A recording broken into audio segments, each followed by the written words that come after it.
Hello 8th class, this is your Hindi class and today we are going to read lesson number 4. Okay, and see this is your lesson number 4 which name is मैंने तैरना सीखा। इस पाठ के जो लेखक हैं वो हिंदी के प्रसिद्ध हास्य और व्यंग्यकार बेढब बनारसी हैं। इस पाठ में उन्होंने तैरने की कला का वर्णन किया जो कि बहुत रोचक और हास्यप्रद ढंग से किया। उनकी जो शैली है वो हास्य और परिहास से परिपूर्ण है। जीवन के अनुभवों में सहज मिश्रण से पाठ बहुत रोचक बन गया है। तो लेखक के अनुसार जो कलाएं हैं वो अनेक प्रकार की होती हैं, एज लाइक मूर्ति कला, चित्रकला, काव्य कला। सबका अलग अलग माध्यम होता है। कवि न होकर भी आप काव्य कला का ज्ञान आपको हो सकता है। तानसेन न होते हुए भी संगीत की जो बारीकी है वो आप समझ सकते हैं। किंतु तैरने की सभी टेक्निक जानने के बाद भी आवश्यक नहीं है कि आप तैर सकें। ठीक है, यानी मान लो आपने पाठ में पुस्तक में पढ़ लिया कि पानी में जब खड़ा होना हो तब आपकी कमर 90 डिग्री का कोण बनाए, आपका हाथ जो 45 डिग्री का कोण बनाए और आपकी आंख 30 डिग्री का कोण बनाए, परंतु इतने के बल पर ही आप पानी में कूद पड़े तो बिना पासपोर्ट के सीधे अमेरिका की ओर चले जाएंगे। यानी कि सिर्फ ये मालूम होना कि ऐसे ऐसे करना, बट ये नहीं पता कि पानी के अंदर जाके क्या करना है, तो आप तैर पाएंगे? बिल्कुल नहीं। अब लेखक कहता है कि यही एक कला है जिसका पांडित्य है और जिसमें क्षमता प्राप्त करने के लिए आपको सशरीर माध्यम में प्रवेश करना पड़ता है। मूर्ति बनाने के लिए यदि कोई पत्थर पर सिर टकराए तो मूर्तिकार बनने से पहले उसे कहाँ जाना होगा? किसी अस्पताल की स्प्रिंगदार चारपाई पर आराम करना होगा। ठीक है। अब संगीत के स्वरों पर मास्टरी करने के लिए यदि बाजों से आप बजने लगे तो आपको सिफारिश करके किसी ऐसे कारखाने में जाना होगा जिसमें मस्तिष्क की मरम्मत होती है ना। परंतु इसके पहले कि आप तैरने का क ख भी जान सकें, आपको ऐसे जलसे में जाना होगा जहाँ की महफिल जल से ही होती है। आप अपने पानी पल्लव से पानी का परिरंभण करना होगा और जीवन से जीवन की बाजी लगानी होगी। कहने का मतलब है कि उत्तर प्रदेश में 2 नदियां बहती है, गंगा और यमुना। जो यमुना के किनारे रहने वाले हैं वो रासलीला करते हैं और गंगा तट के निवासी गंगा जी की पूजा के अभ्यासी हो जाते हैं। किंतु जो तैरना है वो दोनों का जन्मसिद्ध अधिकार है। Now see page number 25।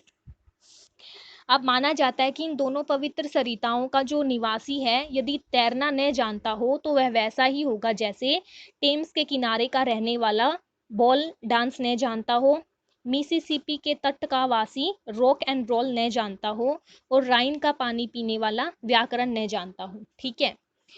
अब विधना का कुछ ऐसा विधान हुआ कि इस बार लेखक जी का जन्म कहाँ? गंगा के किनारे काशी नगरी में हुआ।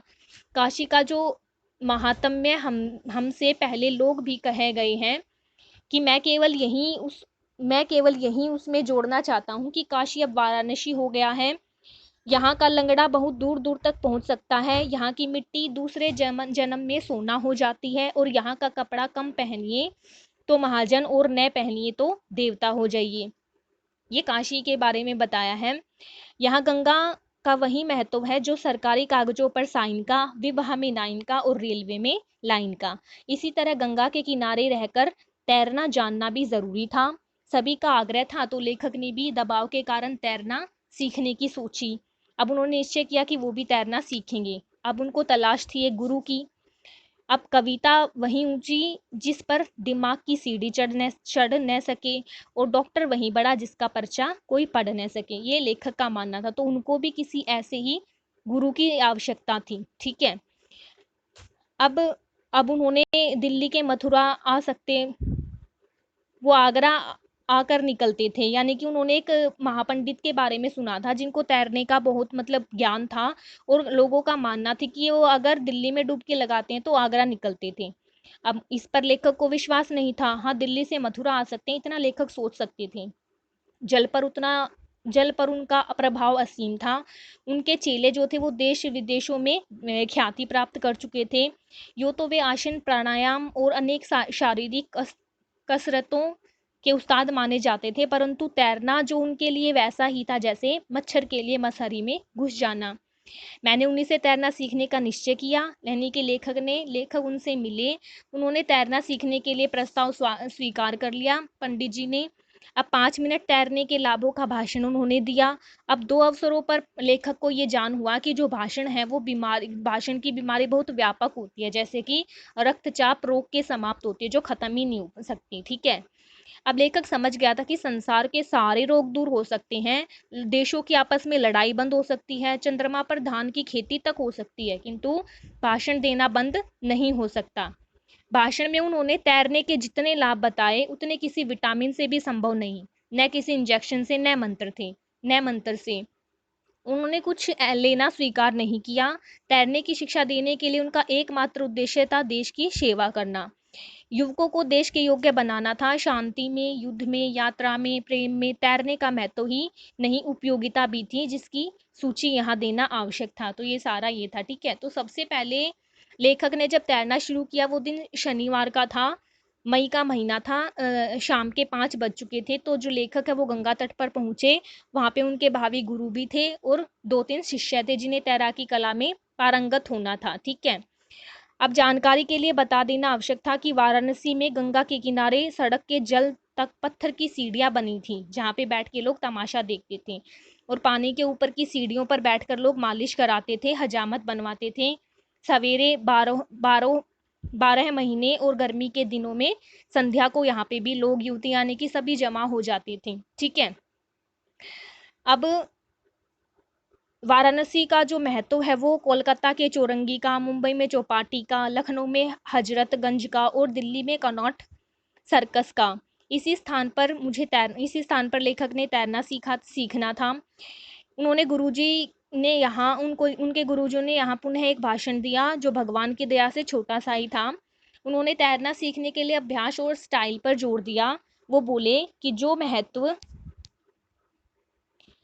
सरकार के यहाँ फाइल का होता है, शरीर में बाइल का होता है, उससे अधिक महत्व तैरने में स्टाइल का होना चाहिए। तो ऐसे उन्होंने कुछ भाषण दिया और लेखक को पानी में उतार उतार दिया कि भाई चलो अब तैयार हो जाओ। अब लेखक उस समय जल में भय यानी कि डर लग रहा था उनको, लेकिन साहस बटोरा और वो पानी में उतर गए। अब उनकी जो गति थी वो उनके हाव भाव से, मेरे चेहरे से सभी को पता लग रहा था कि हाँ भाई इनको डर लग रहा है। ठीक है। क्योंकि सभी की आंखें उनकी तरफ देख रही थी, मानो कोई मनुष्य नहीं, कोई चिड़ियाघर का निवासी तैरने जा रहा है। एक के बाद एक लेखक ने अपने पांव पानी में धसे धसते चले गए। उन्होंने वो लेखक पानी में उतर गए। सामने गंगा का जल फैला हुआ था, जो ऐसा लग रहा था जैसे स्फटिक का विशाल पर्दा बिछा हुआ है। दाएं बाएं पानी ही पानी था। मंद गति से जो धारा थी वो बहती चली आ रही थी, जैसे कोई विशाल अजगर रेंग रहा हो। अब लेखक ने देखा कि पश्चिम में सूर्य की मुझी मुझी पर मुस्कुरा यानी कि जो सूरज थे वो पश्चिम में जा चुके थे, और ऐसा लग रहा था कि वो लेखक पर मुस्कुरा रहे हैं। इधर उधर लोग जो थे वो इतनी उत्सुकता से देख रहे थे जैसे कोई नया खेल चल रहा है। अब इधर लेखक का जो हाल था वो बहुत बुरा हो रहा था। सुनने और देखने की शक्ति ही जैसे समाप्त हो गई थी उनकी।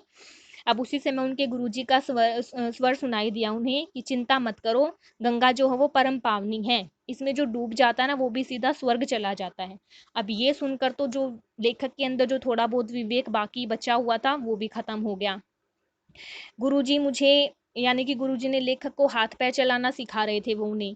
मैं संदेह स्वर्ग जा रहा था, यानी कि उनको अब डर लग रहा था, वो कहाँ सीख रहे थे फिर।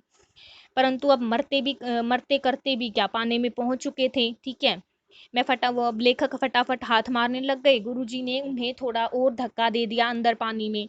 अब लेखक 5-6 हाथ पानी में आगे और चले गए। अब तक लेखक खंबे की तरह खड़ा था, उनका शरीर अब सैतीर की तरह लेट गया था, और हाथ जो थे वो चल ही रहे थे उनके। कभी एक हाथ उठता तो कभी दूसरा। फिर लेखक पानी के अंदर जाने लग गए, जैसे टारपिटो लगने पर जहाज जल समाधि लेने लगता है ना, ऐसे ही अब उनकी आंखें जो थी वो लाल सागर लहरा रहा था, यानी कि वो बिल्कुल पानी में जा चुके थे। ठीक है। अब उनको ऐसा लग रहा था जैसे गंगा छोड़कर रेड सी में आ गए हैं वो, यानी कि लाल समुद्र में। अब सागर में डूबकर जैसे मुझे भगवान विष्णु के दर्शन हो गए थे। गंगा जल का कितना सेवन कर लिया होगा वो लेखक को पता ही नहीं था, क्योंकि वो पानी में थे तो उनके मुंह में कितना पानी गया वो खुद उनको भी नहीं पता। परंतु न जाने लेखक ने कैसे उनका सिर पानी से ऊपर निकला, और पानी भी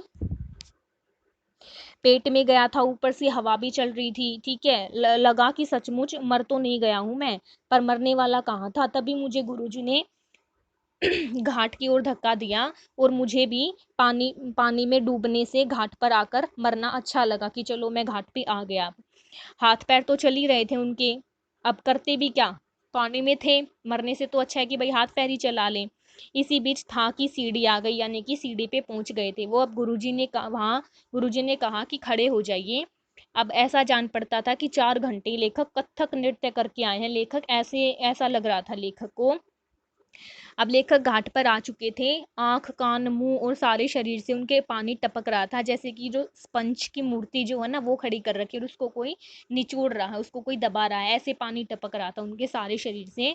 और गुरुजी ने उनको लास्ट में कहा कि लो तुम्हें तैरना आ गया है।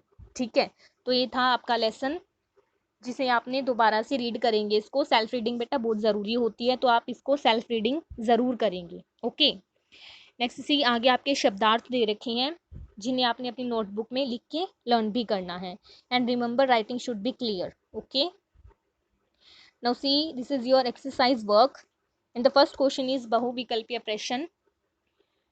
फर्स्ट क्वेश्चन का आंसर है third, second is 2, third is 3 and fourth is also 3। Okay, आगे है आपका अति लघु उत्तरीय प्रश्न, जिसमें 4 क्वेश्चंस के आंसर आपको यहाँ दिखाई दे रहे हैं, जिन्हें आप अपनी नोटबुक में सुंदर सुंदर राइटिंग में करेंगे। Okay, and C next is लघु उत्तरीय प्रश्न, शॉर्ट टाइप क्वेश्चंस हैं आपके। इनके भी 4 क्वेश्चंस के आंसर यहाँ पे हैं। Fine, the next question is अर्थबोध। अर्थबोध में क्या करना है, आपने गद्यांश को पढ़कर प्रश्नों के उत्तर देने थे। 4 क्वेश्चंस के आंसर आपको यहाँ दिखाई दे रहे हैं, 1 2 3 एंड 4। ओके, नेक्स्ट इज भाषा और व्याकरण बोध है, जिसमें आपके फर्स्ट क्वेश्चन के आंसर में आपको 2 पॉइंट लिखने थे, हास्य कुछ व्यंग्य वाले। ठीक है, तो वो दोनों यहाँ पे आंसर आपके हास्य व्यंग्य की कविता जैसे होती है, तो आपके पाठ में से छाट कर आपको 2 पैराग्राफ लिखने थे। ठीक है, तो ये आपके 2 पॉइंट यहाँ पे हैं। And the next question is भाषा व्याकरण का सेकंड क्वेश्चन है यहाँ पे, जहाँ पे आपने पाठ में से कुछ अंग्रेजी के शब्द छाट कर लिखने थे। ठीक है, and the third answer is car प्रत्यय जोड़कर शब्द बनाने थे आपने, तो यहाँ पे उसका आंसर है। ठीक है, तो ये आपका एक्सरसाइज वर्क था, जिसे आप अपनी नोटबुक में करेंगे, बुक में भी कंप्लीट करेंगे और लर्न भी करेंगे साथ में। ठीक है, okay, now see this is your रचनात्मक मूल्यांकन, पेज नंबर 30। यहाँ पे आपको पाठ नंबर 1 से लेकर के 4 तक के कुछ मिक्स क्वेश्चंस दे रखे हैं, जो मैं आपको करवा चुकी। तो this is your homework, questions के आंसर देने हैं। नेक्स्ट में आपको भाव स्पष्ट करना है, जो लेसन आपको पढ़ाए गए उसी के अकॉर्डिंग खुद की लैंग्वेज में इनको लिखेंगे। ठीक है, कि क्या समझाया गया है इन पंक्तियों में। आगे है आपको सही उत्तर पर निशान लगाने हैं, शब्दों के एक वचन लिखने हैं। नेक्स्ट में समास विग्रह और समास का नाम लिखना है, और अगले में पर्यायवाची शब्द लिखने हैं। ठीक है, तो ये आप अपनी बुक में कंप्लीट करेंगे and also learn this work. Okay,